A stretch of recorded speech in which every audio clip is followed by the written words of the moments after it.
I'm excited to welcome onto the First Time Facilitator podcast, Mary-Louise Huppatz, or ML for short. ML, great to have you here today. Thank you for having me. Looking forward to the conversation. Yeah, me too. We've had some good times a few weeks ago in Brisbane, and I got to meet Yeah, you and I heard all about some of the conversations and workshops you were running as well, and your cool yeah. style that you bring into those. But first, I'd like to kick off. Can you tell us a bit about yourself and what kind of pivots, watersheds in your career led you to do the work that you do today? I'm probably what I call a bit of a bitzer. I've had this career where I've moved around. Like I studied journalism, I've worked in human resources, I've worked in strategy and planning. I've always been in and out of the facilitation space.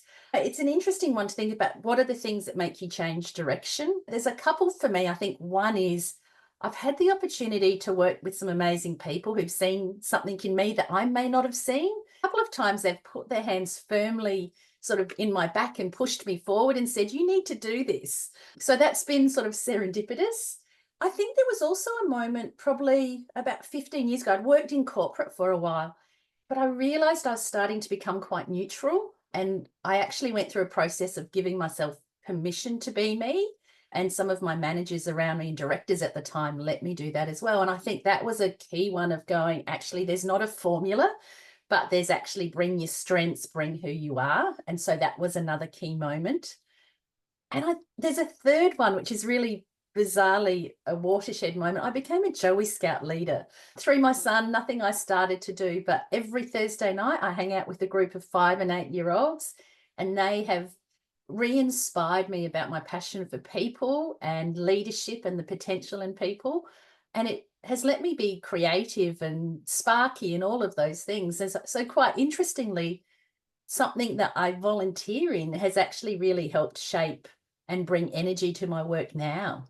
Sorry, there Oh, was a real mix there. I love that. I love that there's a mix. And even that sort of Yeah, third point around something that was like, I'll do it for my son, I'll be a good parent and get involved. And then the yeah. knock-on effects of that, how that's Oh, impacted you. And I think an element yeah, you also mentioned there, someone like pushing you, like having other people sort of show that confidence in you. And actually, I want to yeah, pull up on the third thread just as well, yeah. because like every time I've hopped on a meeting with you, like you're just fun, you're just cool to be around. You keep it real and conversationally. You seem to not take it so seriously, even though you are professional. Like, I think you do that really Yeah. well. And I think that's come, like I said, I've been in lots of corporate environments. I've worked in retail, I've worked in business, I've worked in construction and property management. But I think over time, it's just realized I I can be me. And I think one of the things I see, I see the positivity in people and what they do and the value they bring. And so I suppose over time I've just grown to be a bit more me and less a suit or less something. And it's actually quite freeing and liberating. Yeah. And it is. And I think by you doing that, you also set the tone for everyone Yeah. else around you to think, oh, it's okay for me to be in my skin and show up just as how I am. I often talk about this. I remember a colleague I used to work with at a university, and he worked in a business role, and he was an amazing person. But as soon as he put on a suit jacket to go to a meeting, he changed. And that, I think that for me was a bit of a learning as well around, you sometimes can play a role at work or think. I often see young up and coming leaders think, oh, I need to be like that person, I'm going to model myself like that. But actually you've got to find your strengths and what you bring to a space, I think. Yeah. And even like sometimes when I'm talking to someone and I hit Yeah, record, like sometimes I'll yeah, even shift or just use a different voice. And then when you yeah, stop recording, then you kind of float back into normal. But I think the challenge is how do yeah. you be that person, whether you're being recorded or not? Yeah, and look, it's really interesting. I think you do turn the dial up. I'm not like this all the time. I'm a bit of an ambi. Yeah, I can be quiet and I can be bright and bubbly and sparky. But I worked with a dean a while ago who was a real introvert, but he had learnt that in particular spaces he had to turn the dial up. And it was interesting to watch that. He was still himself, but he would turn the dial up and do what he needed to, and then find time and turn the dial down and step back and go, oh, Yeah, well, look, we all need that time, whether I think we're extroverts or introverts. yeah. But when I did meet you a few weeks ago, it was at the ATEM conference in Brisbane, and you were very Yeah. much that you had the dialed up all Yes. week. Let's talk about conferences, and because this is all about facilitation, but conferences Yeah. really are more than just an event. Like Yeah. there's so many variables. Like, what do you think a conference really is all about? Oh, so this is interesting. I often debate with people about, is a conference an event? And I will say it's not, because to me, an event is just a once off. You go to the Logies, you've been there, and you can say to people, I was there. But a conference is much more than that. And it's a bit like a facilitated workshop or something like that, because it's sort of a designed experience. You talk about this in your book, actually. And I was struck by the comparators between it, because when you take people out of the workplace and you bring them all together, you need to make that valuable. It's not just, I went to the conference and it was good. They have to leave with something. So things that they want to try at work, energy to go back and try new things. They're connected with other people. They want to have these conversations. And conferences usually run on a cycle. So it's not just one experience, it's a designed, there should be a flow between those as well. I think, especially post-COVID, the conference space is really critical, and to think of it as an event undersells the potential and the return of investment that you get for paying for people to go there. Managers, employers, anyone who invests in you to go to a conference needs to get a return on that investment. I don't want to be all religious here, but like kind of like a Yeah. pilgrimage. Like it's like a journey. Yeah. There's stuff. And I think the way, like when I was working with your team, like you had a delegate experience team, which is like Yeah. so cool. I mean, like Yeah. some of the conferences I work with, that's not even a thing. And so that's why I wanted to talk to you, because you did some really interesting things. Even like during the welcome drinks, you had the first hour was for first time attendees. So talk us through some Yeah. of those cool experiences that you and your team crafted. Yeah. So the delegate experience really comes from, and I think if you are responsible for a conference, you've got to walk the floor. You've got to have a sense of who's there, what they're looking for. You do surveys and you take the feedback from the survey, but you talk to people who are there and you watch them. One of the things for us is people arriving in a space where there's hundreds of people. How do you, like, walking into a drinks where there's 400 people and you don't know anyone? So we're really conscious of that. And so how do you step people into the conference space? How do you help them connect with a small group of people and then build and grow? So that first timers comes from that. We've had lots of feedback in our space. We run a number of conferences about people want time to network, but they're scared about networking. It's this big thing. We sort of try and build that in organically in a way. This year, we put 10-minute spaces between sessions so that as your session finished, you didn't have to rush out and get to the next one. You could actually talk to the person you'd been sitting next to, or you could walk out together. People don't realize we've done that for them to network, but it's a space that's there.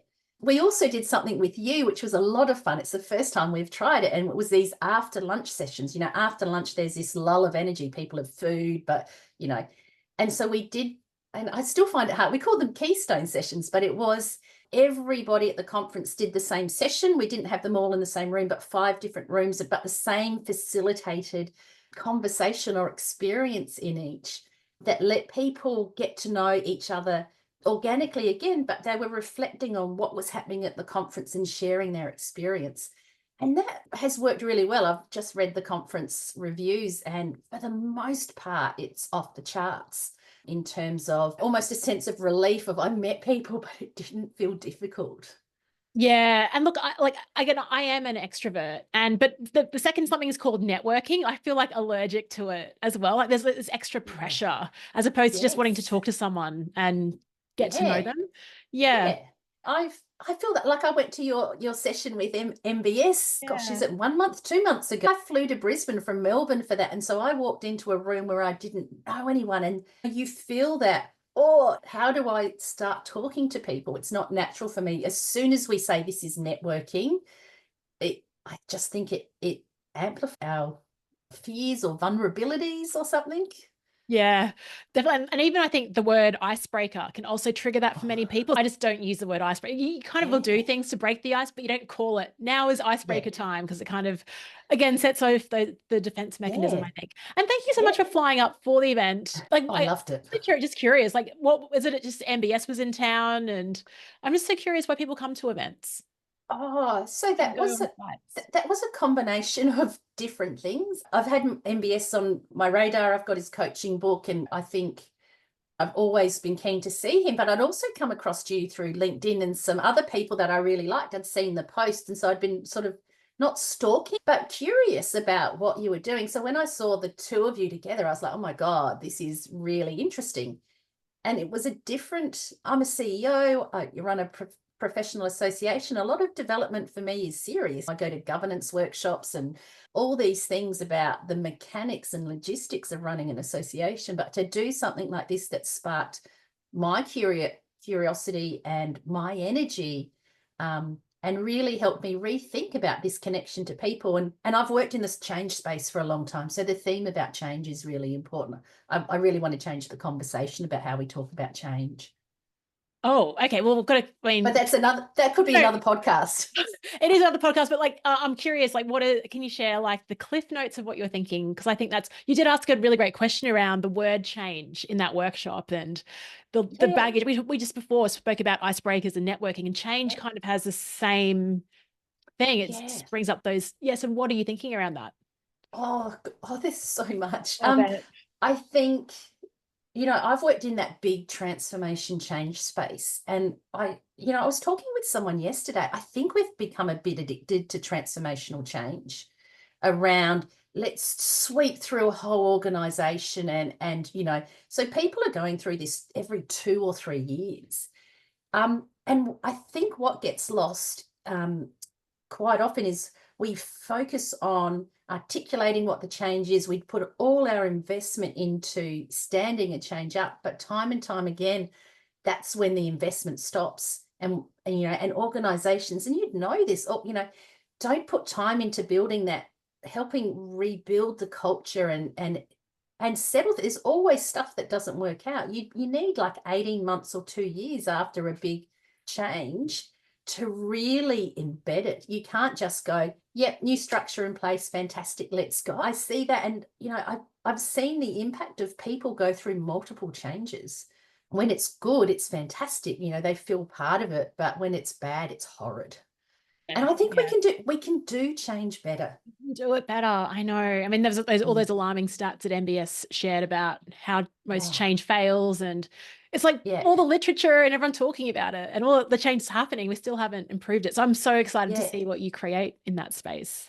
Yeah, it'll see. I'm not in a big organization anymore, so the way that I influence change will be different. I think there's something, we just assume leaders can do change well. But actually, and middle managers and team leaders and even individuals, but actually we've got to help them build the skills to be able to navigate it and to have some of the difficult conversations when you're going through change, but also to involve people in it. Like, we're really fearful of co-designing change with people in the workplace. Yeah, it's so weird. I saw your face. No, well, it's because everyone's like, how do I bring people on the journey? And it's like, you bring them on the journey. Like, that's the answer. But I think, and where I got in trouble working in big corporations when I was, I guess I'd say, poor at leading change, was when I'd like be in the background making things, and then I'd be like, ta-da, and hadn't engage anyone, as opposed to a new sort of different approach now where it's all about co-designing and that facilitative approach for sure. Yeah. And it just, I'm sure there's research and data out there about what a difference it makes, but I think probably for you and I, we intuitively know it. But it scares me. You talked about MBS and the stats he used. I always talk about 70% of big change projects fail. I use that when I talk about change. But for me, the scary bit was when he said that same research has been happening for 40 years. And we haven't changed that stat in 40 years with all of our knowledge, with all of our investment in leadership and development. That is scary. It's shocking. It's a big challenge, but it's a great opportunity. We can get better at this. Absolutely. My final reflection on change, because I could talk about this forever, is I just think that through COVID, because we had to change so quickly, we now have a mindset, well, actually, we can do change. I think we've forgotten that we did that in the face of an emergency. And so people did move quickly and do all of those things, but that's not how we should manage change ongoing. Yeah, that is a really interesting reflection prompt as well. I kind of use it the other way when governments aren't implementing change quickly. I'm like, you could do it. And you did it in COVID. Yes. You can do change nimbly, but not just we have to change because of this thing. You've got to, like you say, you've got to bring people along. You've got to involve them, all of those pieces. Absolutely. Yeah. Just on the concept of change, and like, you run an annual conference, so there might be pressure to change what you do every year. I mean, or maybe not. Maybe there's a great sort of recipe you've created. How do you kind of balance that sort of keeping fresh with maintaining expectations or exceeding them? Yeah, look, it's a really interesting one. I think I'm in the lucky position because in my role, I can say, hey, let's change it up. So every year we refresh the organising committee. The conference that you were part of this year, it was the second year that we've run it in a new way. And so we've built into the culture of the organising committee, space to be playful, to be curious. What do they bring? And I really don't want to do a rinse and repeat. I think I've seen quite often with events, it's quite easy to say, okay, right, okay, here we go again. What's the theme going to be? What's the dates? What's the venue? Where are we going to go for dinner? That's, I think that's a bit Groundhog Day. And so if you can build, you've got to do all of those things, but if you can build in some space for that creativity and thinking, and we're working on the third iteration of this conference, and the discussion about themes is going to be fascinating. Our first conference, the theme, and we deliberately went with one word, and it's really hard to get that one word right, but the first word was around bravery. Coming out of COVID, tertiary education has to be brave to lead the change that it needs to do, and individuals have to be brave in an organisation. This year, there's such a discussion about what is the role of higher education, what's the role of vocational education. So we had the theme of purpose. So, it wasn't just we picked a word that sounded good. It was, a lot of discussion about how do you take what's happening and what's the change you want to make. We wanted people to be brave. We want people to work with purpose. So this third word of what we choose is going to be fascinating. But you've got to give people space to do that. You can't just say, put you in a room, 10 minutes, come up with a theme.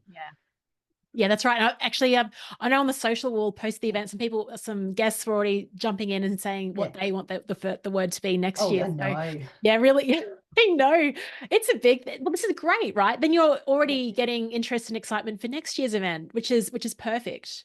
Yeah, I think though, we're going to have to break some hearts this year because people are really passionate about the work that they're putting forward. I know. I've got board members sending me texts going, I reckon it should be this. And I'm like, so no pressure at all for this year's organising committee. It's almost as important as like where you're hosting it, like the theme, right? It's just seems like that kind of, which I love. And I think it's because the theme is anchored into everything, like who you choose as keynotes, what the sessions are, the reflection questions as well. And I think just on purpose, like what I found interesting is because like I work with conferences, and sometimes it's like speaking or it's MC, but it's never this role that you created, that was created by the committee, the conference catalyst. And I just wanted to just talk about that quickly because there's listeners around the world that are helping out with these conferences. What is the role of a conference catalyst? Like this hybrid. I mean, I had to ask you that question as well. Like, what is this role?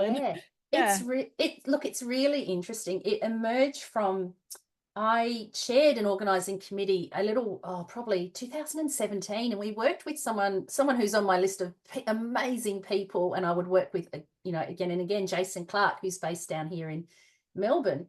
And so we had hired him as the MC, but actually in working with him, he wasn't the MC.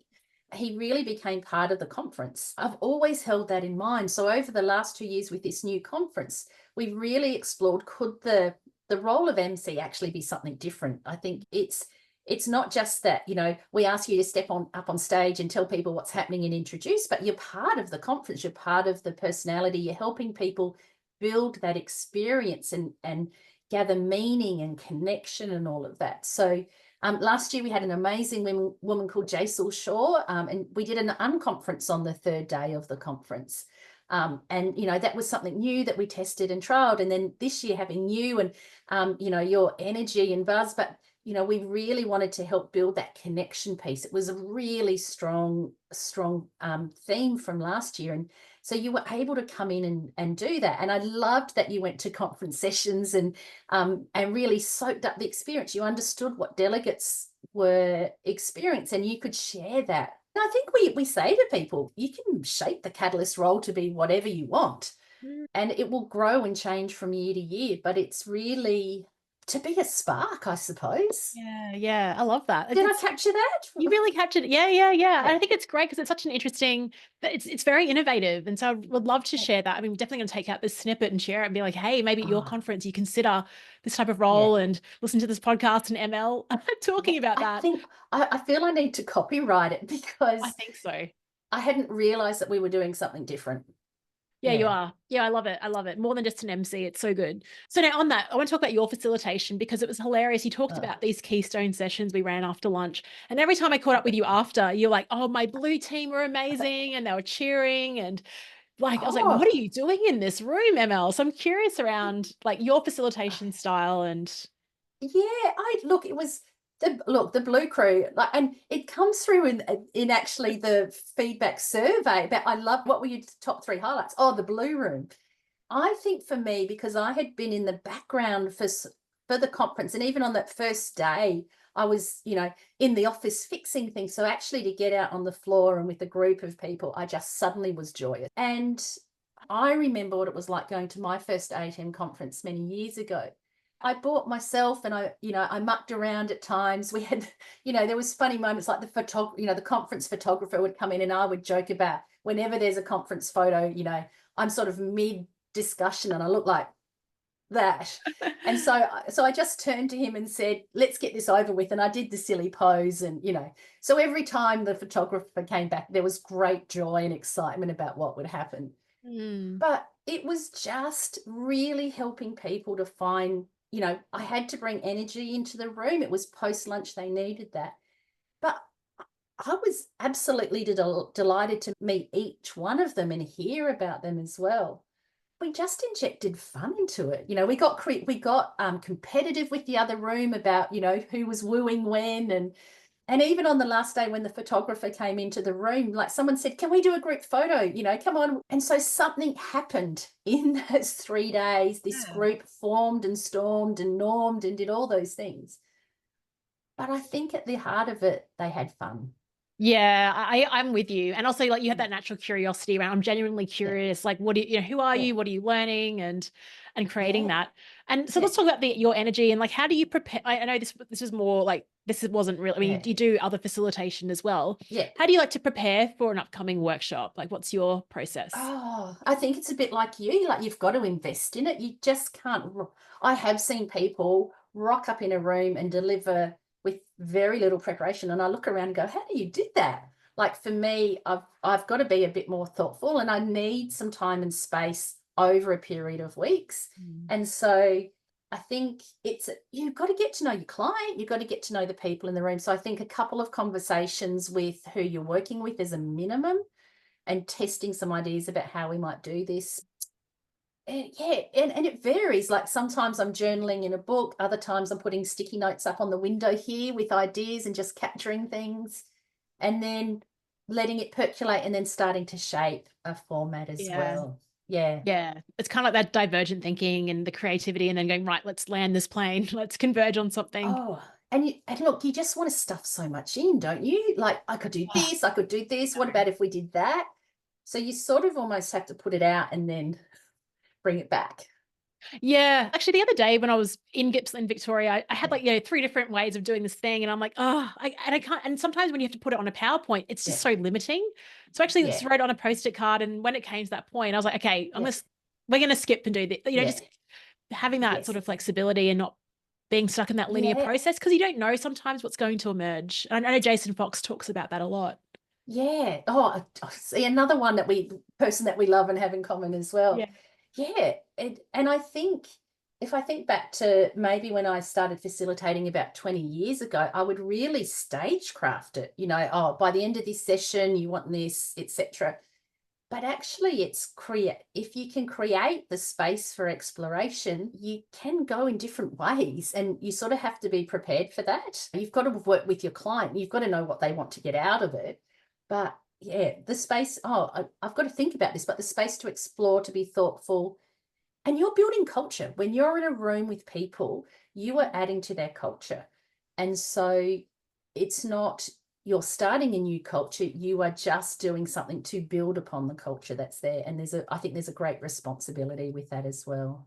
Oh, I really like that. And it's interesting, like you said, a client can have an outcome, but 5 different facilitators could approach it in completely different ways and still get the outcome. So it's such an interesting process. Yes. So do you have a favorite workshop activity or a question, ML? Oh, you and I have talked about something I tried recently. So, I mean, there are things, you always have your bag of tricks, but I did one recently. I've done it twice now, where I've worked with a group of senior executives, and right at the start, not an icebreaker, but I was thinking about, they race in from a busy day, inbox, all of that.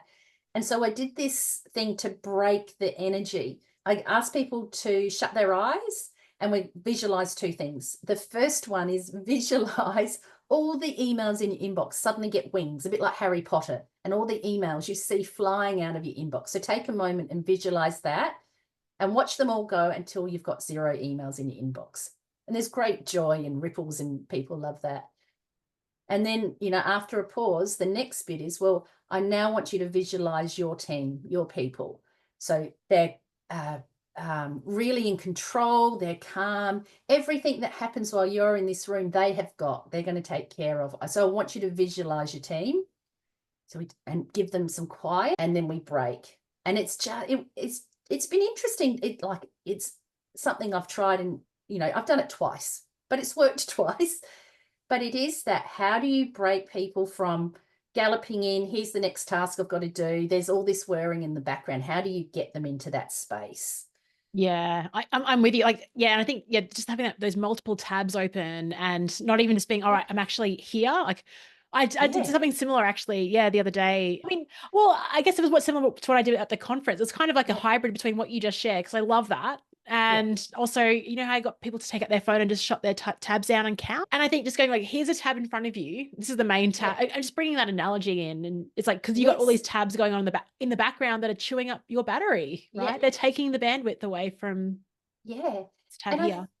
And I also think when we invite people into a facilitated space, there's a sense of, I know what's going to happen. And they'll go, oh, yeah, I can do this, but I don't need to be fully present, because I can check my emails and stuff like that. And so we need to break that cycle. So, yeah, we've learned to have, someone at the conference had more than 70 tabs open on their phone. Having said that, yesterday I did mine and I had 36, and I thought of you. But it's a great metaphor for, actually, this is how we now operate. We never used to be like that. No, we never used to. We never used to parallel process, but now we do it like, we have multiple parallel streams running.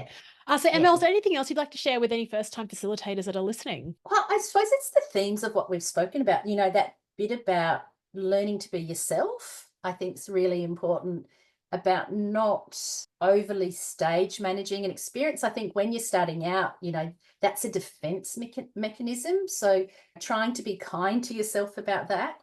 And I think we often focus on the experience of the people in the room, but it's got to be fun for you as well. You have to enjoy it. So, find a way that it tops your bucket up as well. That is something that you said to me. I remember we were talking about the role, and you're like, Leanne, I just want you to enjoy yourself. And I remember I actually told my husband that. I was like, that is like the sweetest thing. Like, this is so generous. I remember that moment, because you actually stopped and went, oh, and I remember at the time thinking, oh, did I need to say that? Isn't that just assumed? And then I'm like, oh, actually, no, we do need to give people permission. So yes. Yeah. But I think, and you're right. Like, if you enjoy yourself, but it's natural, right? But it's a lovely thing to call out. So again, that's why you're here, just to share some of these interesting snippets from ML. ML, if any of our listeners would love to reach out, connect with you, where should we send them? Oh, so the beautiful thing about my parents is there's only one Mary-Louise Huppatz. So if you Google me, or if you look for me on LinkedIn, you'll be able to connect with me pretty quickly, or you can find me through ATEM, the Association for Tertiary Education Management. I love to connect with people. So reach out, connect. Amazing. And we'll put a link to everything in the show notes for this one. ML, talking about connection, so great to connect with you and reflect as well. Thanks so much for being a guest on the show. It's been awesome. Thank you for having me.